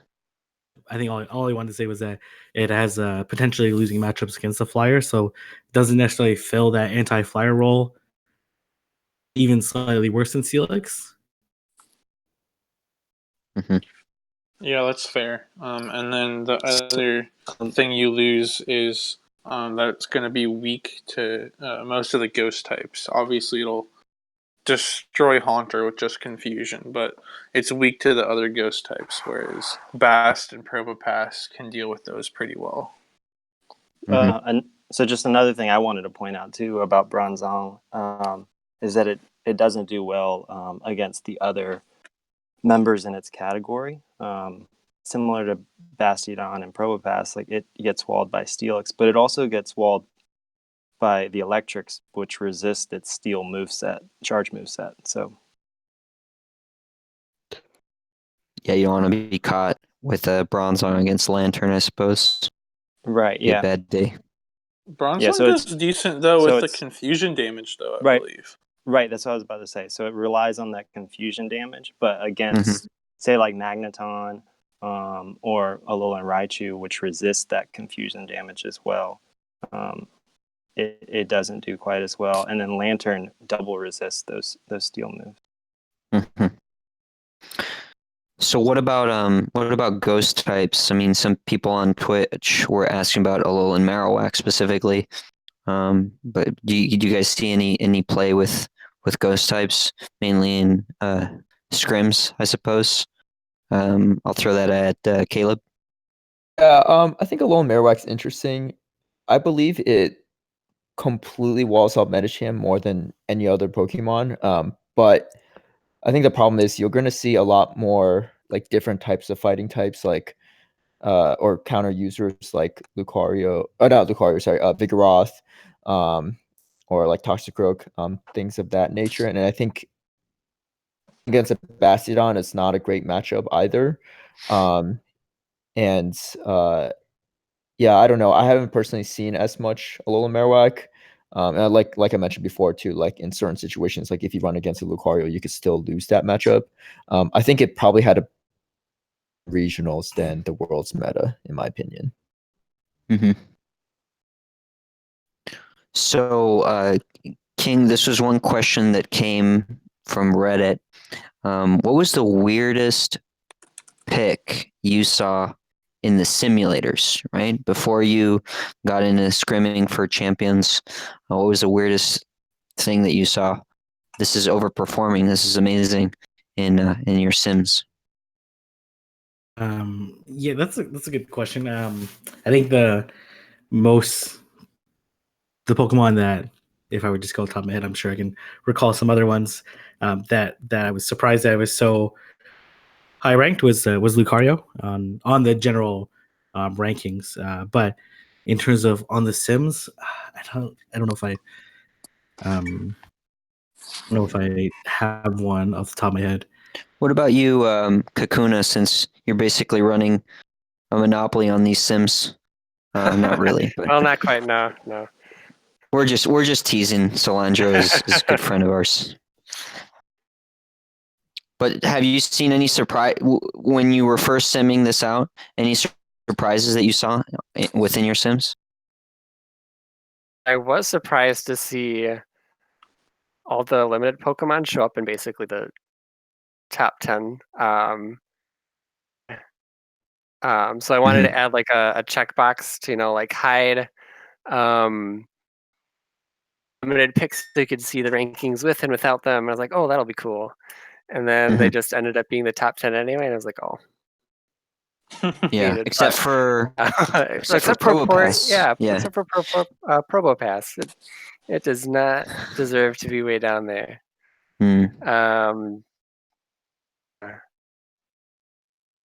Yeah, I am to see what works out. Similar but different note. So every week over on Patreon page, I do like an analytics report for what on are trending, searches and stuff. Yeah, I get that, and it's super useful. It's very interesting to see those by searches. And your little write up is very, very interesting. As a supporter, I encourage anybody listening to support Kakuna's Patreon, because he does you get some value aside from just the warm and fuzzy of helping someone out. Oh, thanks. Wait, Kakuna, so you're saying I just need to run a lot of camera sims to make that number spike? Yes. Anyway, so after championships, I'm going to take a look at look at what people were looking up for championships and see well, if people were picking the Pokemon that they were simming and which worked out and didn't. So that'll be interesting to see. So this question was also asked on Reddit. It's a little bit similar to the previous one, Caleb. What were some, so you simmed out, I'm sure, a lot of things in preparation for this. What were some surprises once the rubber meets the road in the scrims? You saw something that were simming pretty well, but then once you got into the actual battles, you were a little bit surprised on how it performed, whether for good or for bad. Yeah, I think the first one that I thought would be a unique pick was Lanoon, and so I'm trying to find my special Lugia for World's Cup, but it just did not perform the degree that I thought it would. It simmed really well, so it beats Azumarill, Skarmory, knowing that it has Shadow Claw, which can hit neutral for a lot of things, and then having Grass Knot for the waters, and Mud Boys, and then Thunder for the flyers. But in practice, it just was not that great because it was kind of an in between for a lot of other anti-air or anti-water picks. And so I either had to pair it up with another for like one of the steel types that counter the flyers, but running it by itself as a replacement for both just didn't really do it for me. But it looks really good on Sim, so that's why I thought this would be interesting spot that can save me a grass and an anti-flyer pick, but for me. And then also having to, if your opponent knows pretty much the moveset it can run, they just have to shield it to avoid the super effective damage, and they could just keep hammering at you. So I had a question for polymers. In the past, we've done these infographics, and we've foregone write-ups and infographics on some of these like regionals, just because they're really catered to the top tier players, which don't necessarily need this information as much, and B, the infographic would just basically drive me insane. I think that's the easiest way to put it. There'd just be too many arrows to be as technical as possible and accurate. But within our write-ups, sometimes we include a team archetype. What would you think it would be a concise team archetype for team building in this meta, polymers? Yeah, honestly, this is even with the option to only pick two of the restricted list. I find that the roster archetype is very similar to what you see a lot in freestyle. The one that I would sort of say is usually Azumarill followed by a grass type as an Azu counter, and then a flyer, an anti-flyer, and this really tracks well with Kakuna's graphic as well, and then a counter user. And the one thing I wanted to mention about specifying counter user as well, in other metas, for example, in regionals, I think some people have opted to possibly run Whiscash as that medi sort of substitute. I don't really see you being able to do that as much here. I think Whiscash could be the flex pick, right? But I think you really do need that counter user in some capacity, because we are seeing a lot more normal types within the world's meta. So I think you really need a counter user to threaten those Vigoroth teams. There's several of interesting world specific picks that also can cover Whiscash in unique ways. For example, Vigoroth beating it head to head, Lanoon as well with that Grass Knot charge move. And so I think Whiscash would fall more into the flex rather than a strict medi replacement.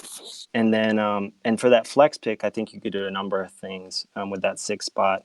I think having a 2 shield medi counter is pretty important, and so that's kind of what I'd lean towards for that 6 spot.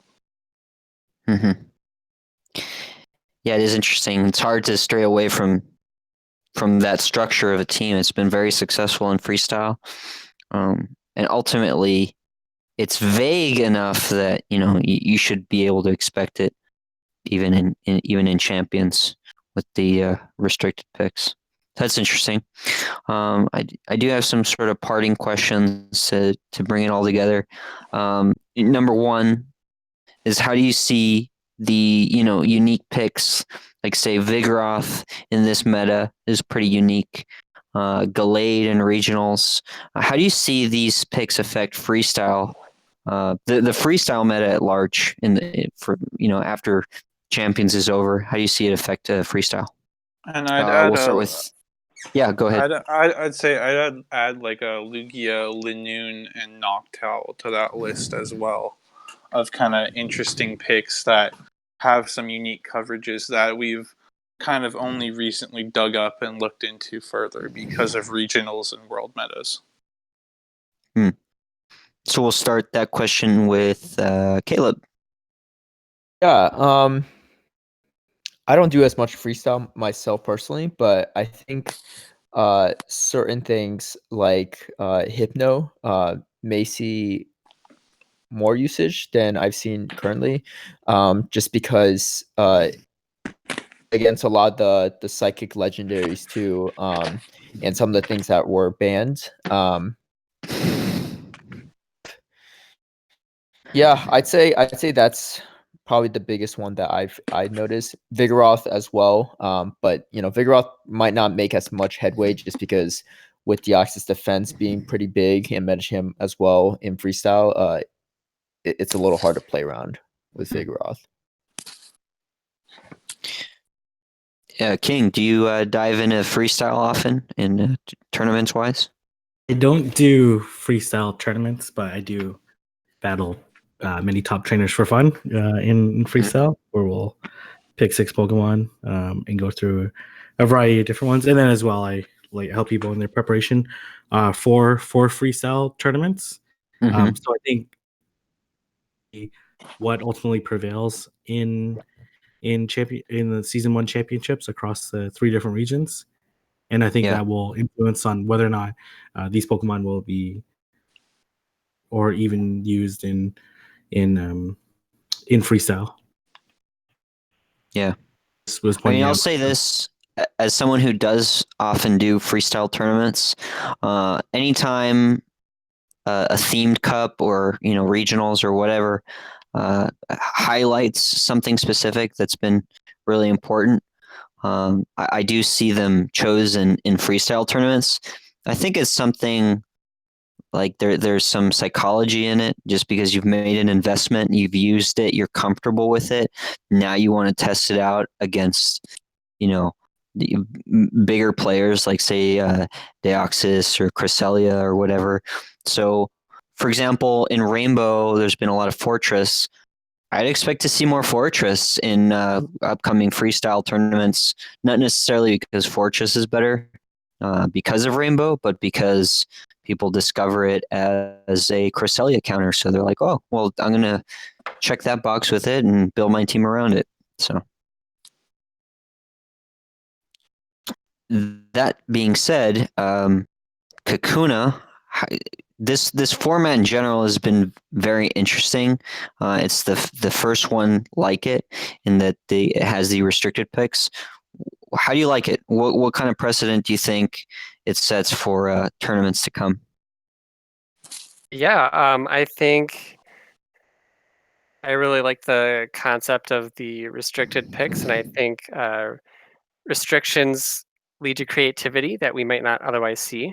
And I think one really cool aspect about this that probably be repeatable in like general public cups is so with a meta like uh, uh, a cup gets announced and there's all this discussion and all that, and a meta generally forms, and then it iterates, and over a couple of weeks it starts to look well.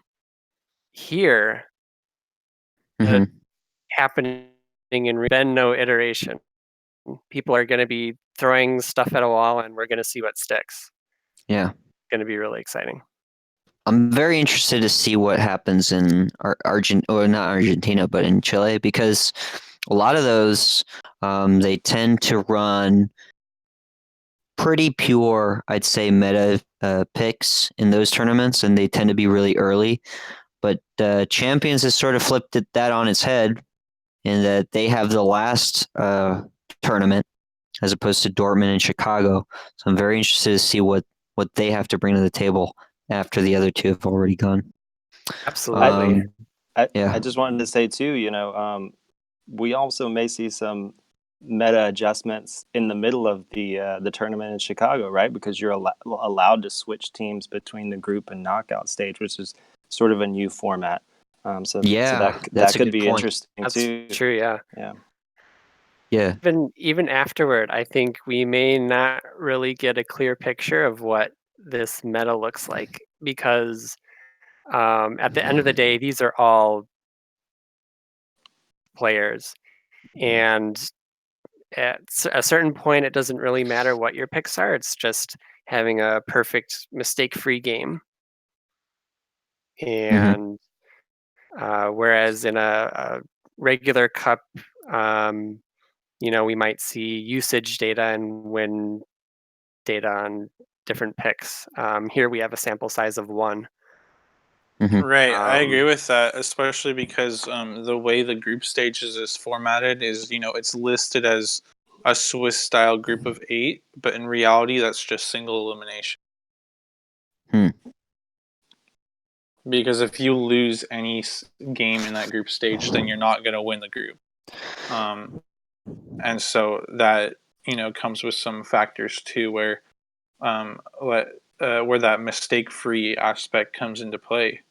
Because if you make, 1 or 2 mistakes, that could cost you the round, and that then sees you eliminated. For sure. So, Caleb, you're participating in this as I've mentioned many times, and we wish you the best of luck. But if you could change one thing, you have all the self people in the room listening to you. What would you change about this format? That's a great question, actually. Yeah, I think the interesting point that once you lose one match in the preliminary stage, you're pretty much out. And I would almost be in favor of having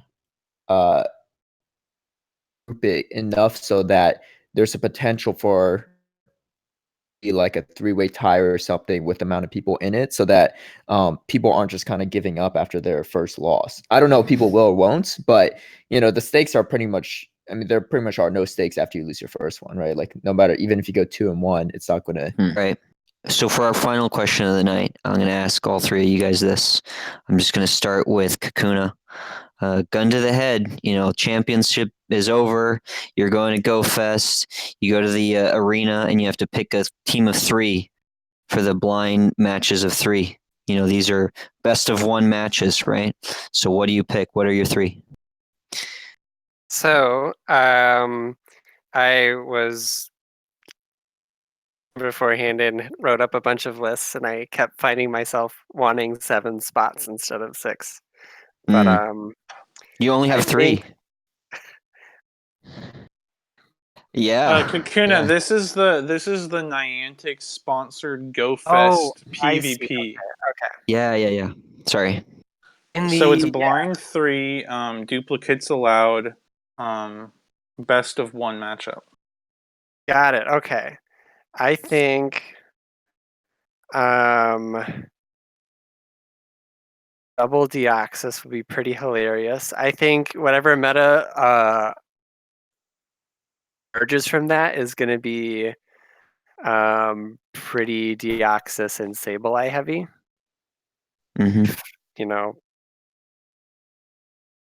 All the people with Deoxys and Sableye. I I'm think hearing Umbreon then. And yeah. 3 camera up. I don't know. Could get crazy. I think Mew would be really fun. I've been selfishly wanting to see Mew in a Would you whip out your fresh Jirachi? Oh yeah, absolutely, guys. Bring Jirachi. Do it. No Beedrill, huh? Maybe Kakuna. Who knows? Bummer. I think if you brought Kakuna, you have the advantage of maybe your opponent is just so shocked, maybe insulted a little bit, like Dunsparce. And then they just stop tapping or something. But even then, Kakuna loses. So I don't know what to tell you. What you do is use it as a third shield. Right. Throw it out there. Right. Sacrifice it. Sack swap. King, what about your 3? Yeah, I would bring probably it beats like the vast majority of the meta in 2 shields. I'd bring Azumarill and Sableye. Interesting. As one pretender. And Caleb? Yeah, I think 3 Hitmonchans with different punch move sets can provide a lot of coverage. But if I was willing to invest in this, I might power up a second Sableye and just go and Azumarill. Okay. No one's going all TDO like Basti, Meg, Altaria. Attack Deoxys. I don't know. I'm intrigued by a double Haunter plus Bastion team. Yeah. Could be good. Against Whiscash, I think you'd have a really fun time.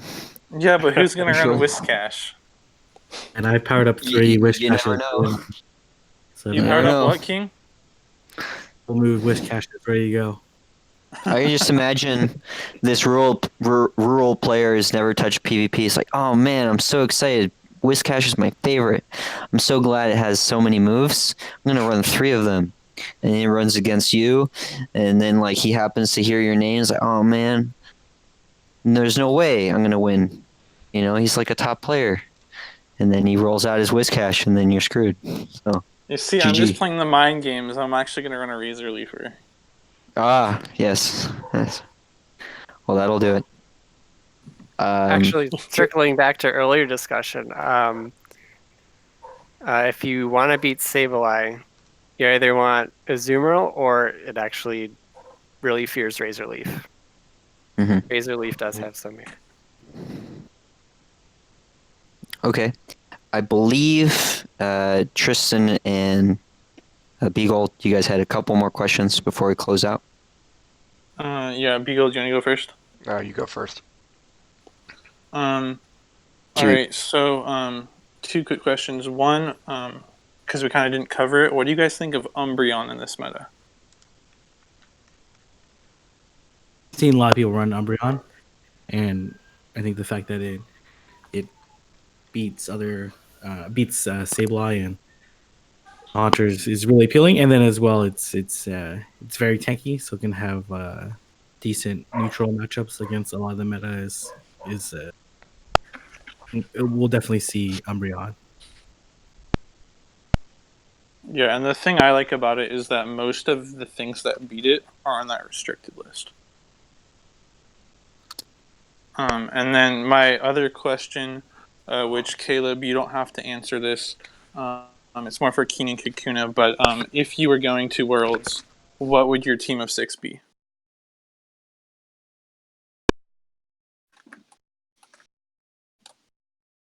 Well, this is the one I prepared for.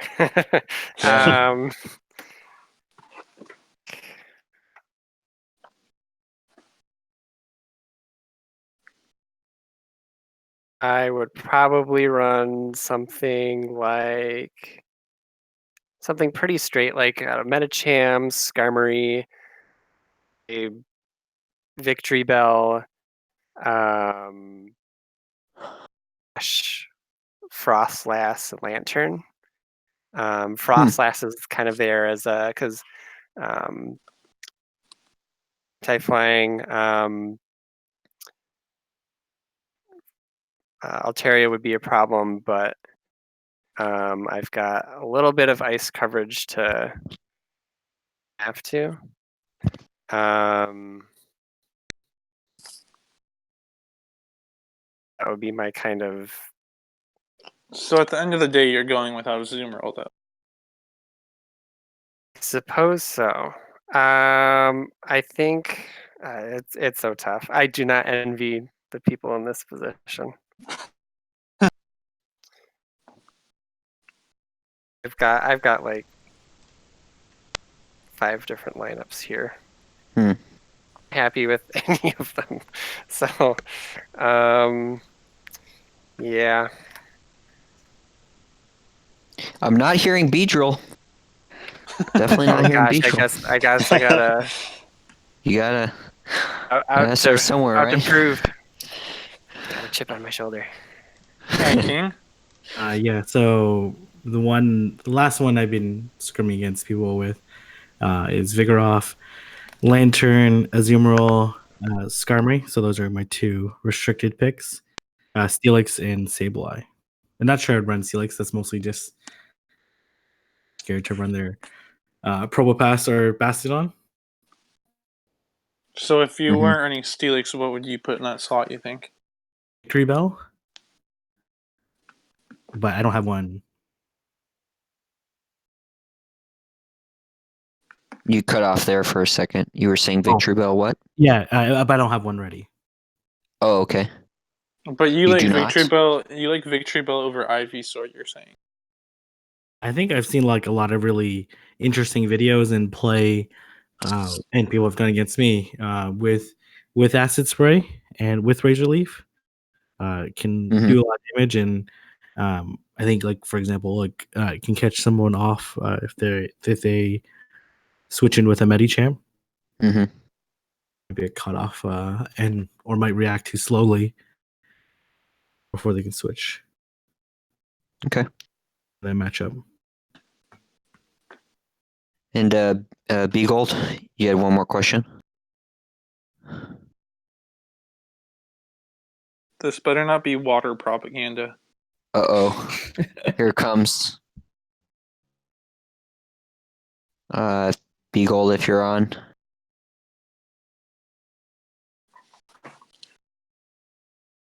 right. Well, I guess he decided he didn't want to talk about water types. I'll close this out. First of all, for those of you on Twitch, I know there's some technical issues. Pardon for that. We'll figure out what exactly happened, why the stream kept going in and out. For the most part, things went pretty smoothly here. I'd like to give a really special thanks to Quartz and B Gold for doing all their work in the background. Most of you guys, in the discussion, you can't hear it, but all of this is really possible thanks to them. To all of our Patreon supporters for Ghost Stadium, it's a great way to show your support. We're working on better ways to recognize you guys because it's a huge help. And then shout out to all those of you who came, Kieng, Caleb, and Kakuna. Thanks you so much for taking more time than what we asked. I know these tend to run a little bit long. And just thank you to all of you who are listening every day. This is a really awesome experience. It's a lot of fun. Yeah. Thank you for hosting this and inviting us. It was a lot of fun too. I was forced. I didn't have a choice. One of my buddies, Robbie Aquinas, has a request for you. He's asking if you can make a charge move count spreadsheet for every Pokemon. Well, I think man. PVPoke already has that, right? Don't you? Into Luna? Oh, meta spreadsheet for every Pokemon, was that the? No, charge move count. Charge move count. Yes. Okay. You You can look up at the on the moves page, there's a moveset explorer. And if you type in a fast move and a charge move, it'll tell you what the count is for that move set. Perfect. I will forward that information to him. Awesome. All right, guys. Well, thanks again for listening, and hopefully we'll get to team reviews later in the week. Thanks again.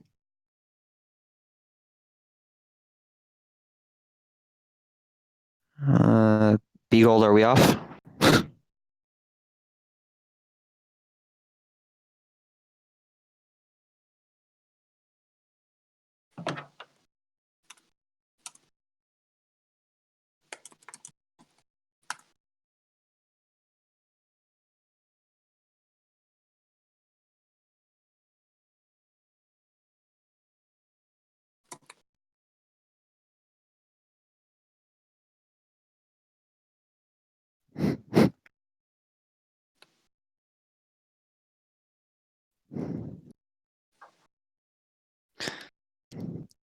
So King, why do you have 3 Great League Whiscash?